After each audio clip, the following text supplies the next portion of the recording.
Hello everyone, welcome to my Ocean One and Then Some channel. I felt like it was a great day to do a video over why I am bullish on SOFI, and we got murdered today. New analyst rating came out, pegged us at $8, and we went down in a major way. You can't really prepare for stuff like that. You never know when you're going to have a 10% down, 15% down, 20% down day. It's best to just know what you own. And as far as a quick comment on the downgrade today, the company that did that, we're basing that on one simple thing that you need to know. They think that SOFI is overvalued. And I think a person could make the case that SOFI is overvalued if, and I want to stress if, they were a traditional legacy bank, if they were not growing gangbusters. They're assigning basically a 10 PE to SOFI, which is rather ridiculous. You know, SOFI is growing by 50, 60, 70%. You're not going to have a PE of 10 when you're growing at a growth rate of 60%. So just take that with a grain of salt and just, chalk that up to a buying opportunity if you have the dry funds. Do we continue to drop? That's anyone's guess.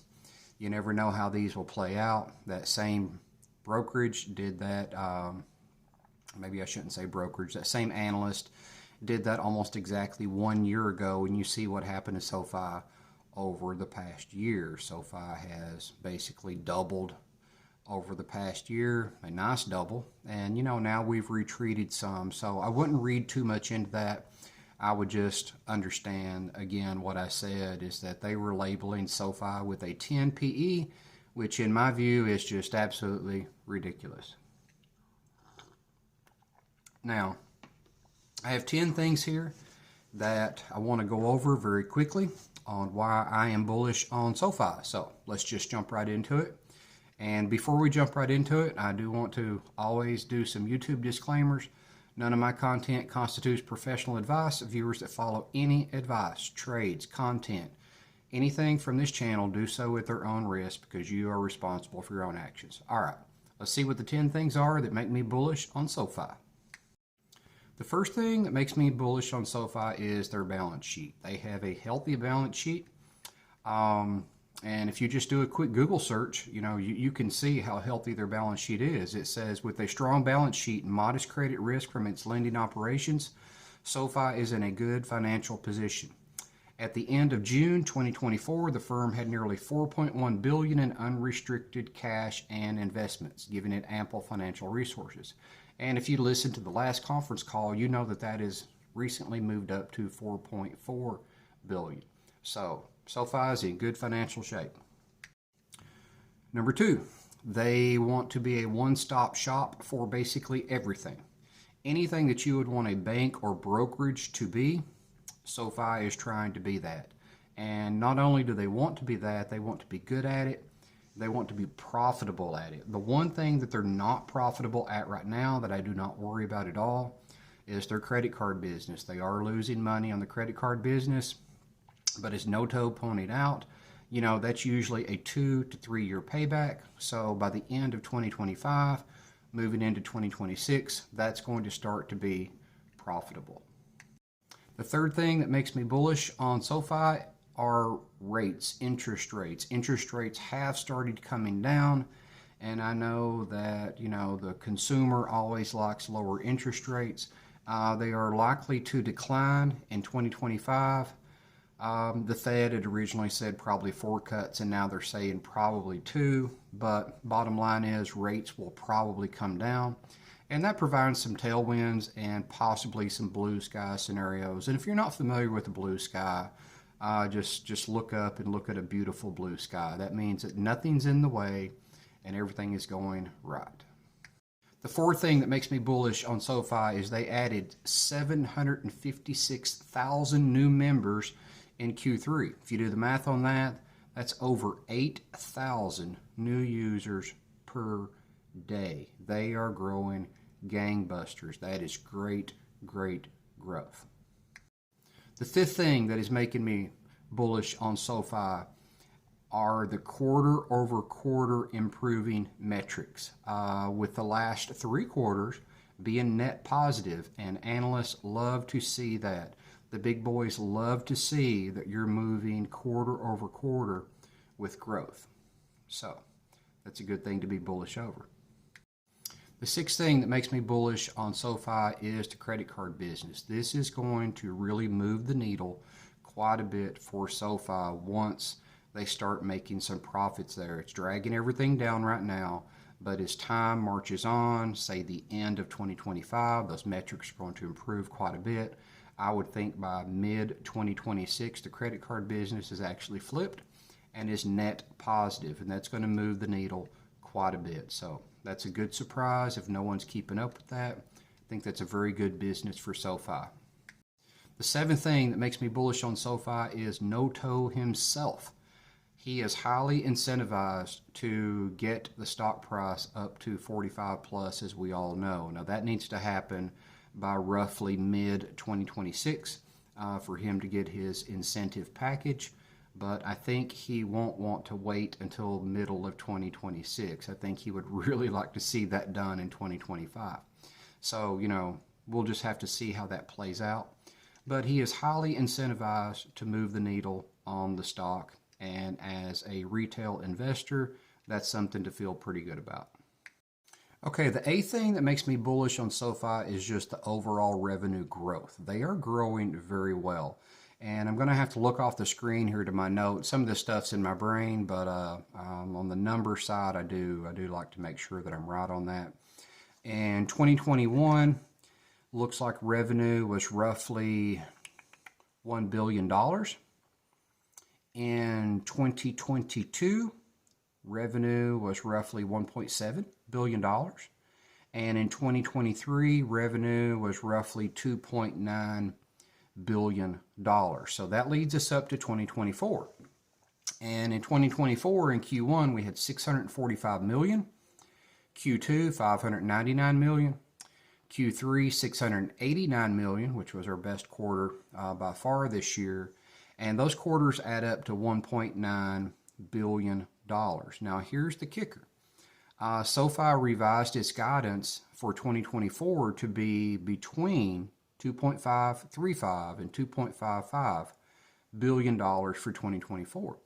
So if you think about that, anything over $617 million for Q4 is a beat for even the higher revised number. Now, we haven't had a quarter that was under $617 million except Q2. Q1 was $645, Q2 $599, Q3 $689, and with the excitement in Noto's voice from the last conference call, he seemed to be genuinely excited. So I would not be surprised to see Q4 over $700 million. That would not surprise me at all. And that would crush, just absolutely crush, our 2024 guidance. So that is something to be very positive about. Number 9 continues with my growth theme. On December 17th, 2024, SoFi had a press release saying that they had hit the 10 million member mark. Now, 10 million users, subscribers is nothing to sneeze at. That is a heck of an accomplishment, 10 million members. So that is something to be very positive about. So as I said earlier, we're growing by roughly 8,000 people per day. Now, how long do we grow with that growth rate? I don't know. Take your best guess. But that's impressive that we're growing by that. So that's a good thing to be excited about. So number 10, my final reason here without doing, a holistic view, I want to go back to the conference call, which I've listened to several times, and I actually want to read you a direct quote from it. Okay, now I could just hear the excitement in his voice, and so I just want to read this. This is directly from the conference call. You can get it from the transcript or you can listen to it. He says, we're really excited about a declining rate environment. Putting a tailwind behind the loans, not to mention our new initiatives there as it relates to the tech platform.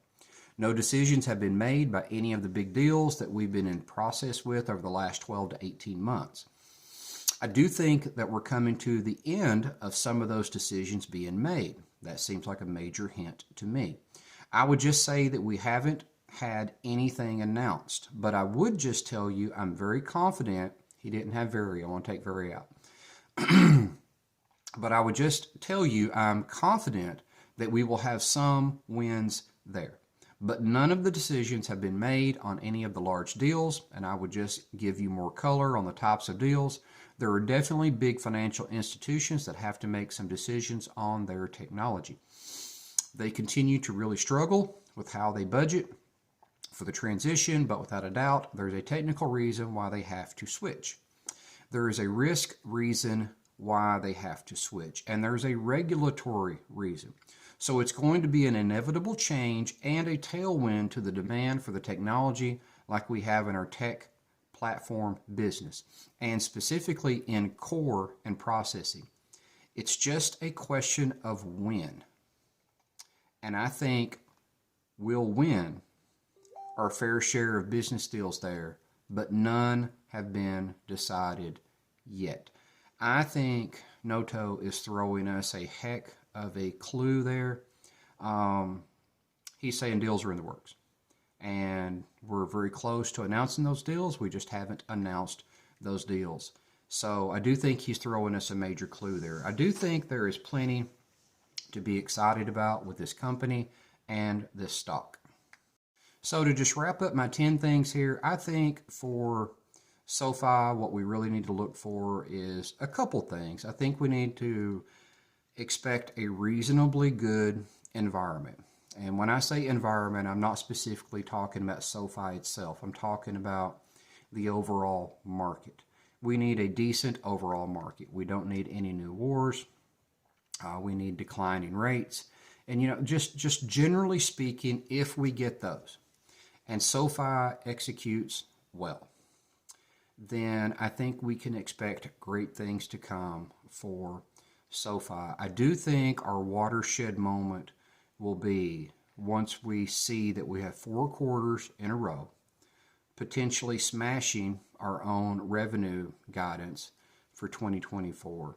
And then we bring in some of these deals. I do think that's going to be our watershed moment for getting and deserving a very high multiple in the fintech market. And I think that's really what's going to drive SOFI higher in 2024 is good execution, a good market, declining rates, and we just continually keep improving, and we show that we deserve a much higher rate. And that brings me back to the analyst that had us downgraded this morning, giving us a pathetic PE of 10, okay?